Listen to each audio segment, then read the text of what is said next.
ઘટનામાં એવું છે કે 2:45 વાગે હું પોતે ટ્યુશન જવા નીકળી હતી અને પાછળથી આ રેડ કલરની ગાડી આવતી હતી, એની બાજુ ઓડી હતી અને અંડરગ્રાઉન્ડમાંથી જેવી નીકળે એવી સ્પીડમાં જ હતી પાછળથી. અને સ્પીડ કેટલી છે ચેક કરવું હોય તો સાલ કેમેરા છે કોલેજના, તમે ચેક કરી. એની બાજુમાં મારી એક્ટિવા હતી, ત્યાંથી અવાજ કરીને ઘસડાતી જાય એટલે મેં કીધું ઘસડાય છે કંઈ કેમ એક્સિડન્ટ, પણ હું પાછળ જોવા ના રહી, આગળ બી મારી ગાડી હતી. આગળ આવીને એ સ્પીડમાં એટલું આવ્યું કે હું થોડીક સાઈડમાં બચી ગઈ, પણ સાહેબની ગાડી હતી એ તો આખી ઘસડતી જ લઈને આવ્યો છે ચીકથી. અને એનાથી પછી કંટ્રોલ ના થયું ને આગળ બધું તૂટી ગયું, એટલે બ્રેક મારી અને આગળ ડિવાઈડરથી અથડાઈ.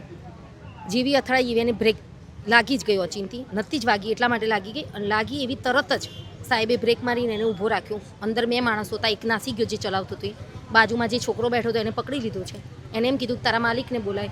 જેવા માલિકને બોલાવ્યો એવો માલિક આવ્યો, શું થયું? અમે કીધું એક્સિડન્ટ થયું છે, તમે જોવો ને આમ તેમ. એટલે આમાં તેને દરવાજા ખોલ્યા એની ગાડીના અને અંદરથી 3 કોથળા કંઈક કાઢીને રિક્ષામાં નાખતો હતો. કોકની રિક્ષા ઊભો રાખીને નાખતો. તેવા સાહેબ જોઈ ગયા અમારે જેને એક્સિડન્ટ થયું છે એમને તરત જ કોથળા પકડાને એક બાજુ છોકરાને ફેટથી પકડ્યો હતો. મેં છોકરાને ફેટથી પકડી રાખ્યો, પણ તોય કંટ્રોલ એટલો બધો થાય નહીં આપણે.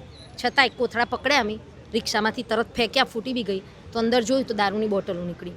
દારૂની બોટલ નીકળી એવી તરત જ પોલીસને ફોન કર્યો, પોલીસ હાજર થઈ ગઈ અને અંદર હજુ બી બીજી દારૂની બોટલો જમા છે.